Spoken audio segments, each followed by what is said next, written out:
Hey y'all, it's your favorite nigga reader back with another story time. Don't forget to like, comment, subscribe, so you get these vibes and all that good stuff. You know why? Because this one I feel like it's not zipper realize a whole nother story. Speaking of stories, it's going to get into the story time. Okay, so I took a second. I was really frustrated earlier. I took a second to just calm down and decompress. And I honestly wasn't even going to do this, but then I'm like, why? Why am I not going to do this? And here's why. You know how, I've been talking about my story at ETC and some of y'all are tired about hearing about it and blah, blah, blah, blah. I don't give a fuck. I don't give a fuck because it's my story and it's something that happened to me. And from the moment it happened, I told another nurse, and then she reported it, and then there was an investigation opened in the hospital, in the ICU, over because of the sexual assault, etc., and all the other kind of stuff, right? Well, because of that, they tried to immediately try to silence me and try to cover up everything that happened, including lying. Yes, I'm saying this, lying allegedly on my medical documents. Immediately while I was in there, they tried to pin me as crazy and try to say that I was crazy and etc. and tried to convince me that I was crazy. And there's been so much harassment in real life and online, allegedly, from these people that would literally try to drive me crazy so that way they could try to prove that what they're saying on these documents is factual. Because they refused to allow me to charge my phone. I literally was begging to pay. I was begging to pay for them to give me a charger because I was already paralyzed on less of my body and I could not get up to go get a charger myself. So I was literally begging them with my card, with cash, if you could just get me a charger. And they were like, well, we can't do that. I was like, okay, well, can I use one of you guys' charger? In the meantime, they refused to do that. And thankfully, there was an employee, and I don't want to say this person's name. I don't want to even be specific about the employee because I don't want these motherfuckers to retaliate and take that man out, allegedly. Okay, we'll take that person out, allegedly.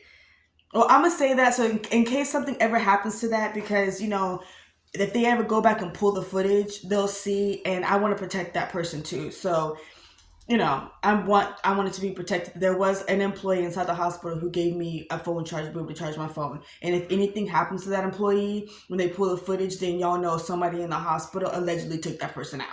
Okay, so let's just go ahead and be clear there, because if I'm scared for my life, I'm pretty sure people who will help me are scared for theirs too.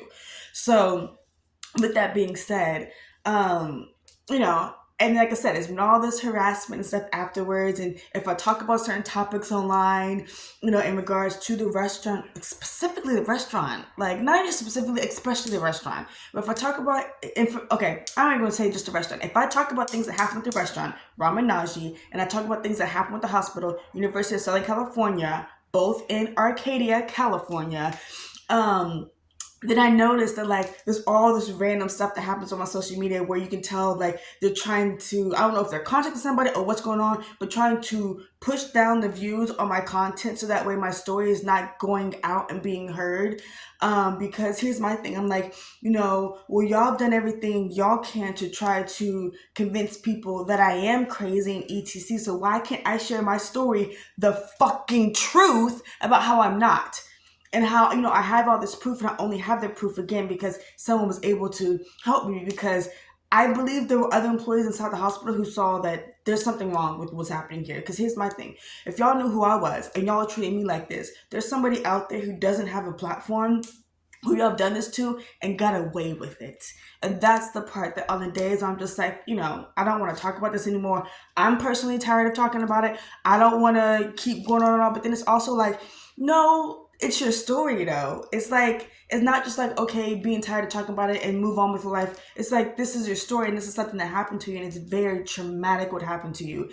And the fact that these people think they can do this and try to get away with it, like, I had footage on my camera that was miraculously deleted.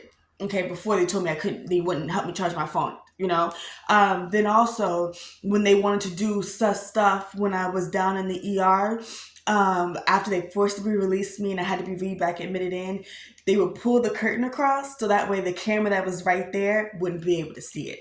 Like, I'm having low blood pressure, and one of the nurses came in. She was built, like they say Helga, but like it's just like, just like a really big type of woman. Okay, really tall, brown hair. It was in a ponytail. Maybe like definitely over 6 feet. She was about 6 feet.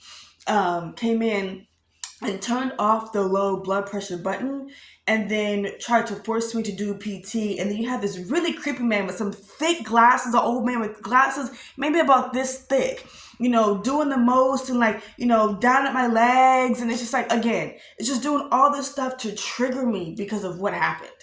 And it's just like, and again, I'm not even stable. I'm wobbling, this and that, blah, blah. And she's literally pulling me to the left side, the side that I'm not able to put pressure on, literally pulling me to that side. And I'm like wobbling, almost falling over, and then pushing me back onto the bed. And then they open up the curtain, and then had enough nerve, both of them, to say, oh, I was cleared to be able to leave.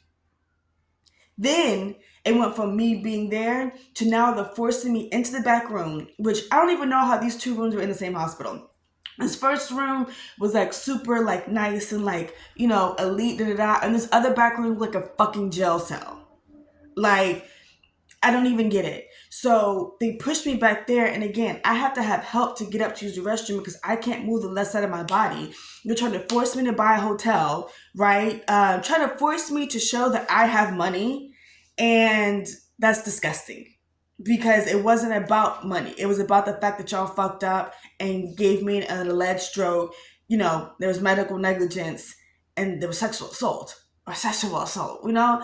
So, one, it's like, and then two, I'm literally being like literal physical abuse, not just nurse abuse in the sense of like, the nurses aren't adhering to me and aren't helping me and ignoring me, blah, blah, blah. That happened too, but literal physical abuse.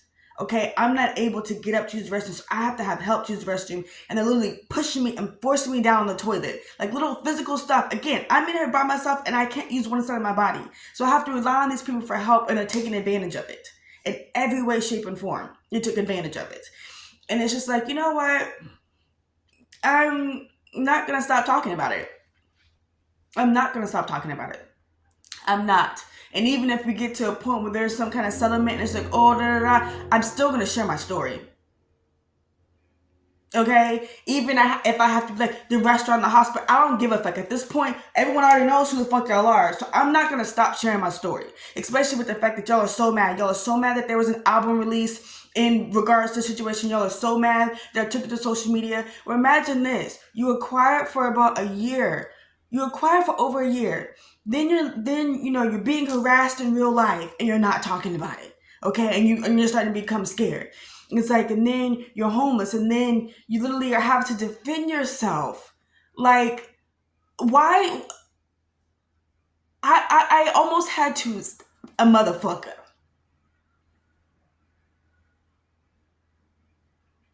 The person who tried to attack me was caught on camera in front of the police station, but that wasn't the only situation.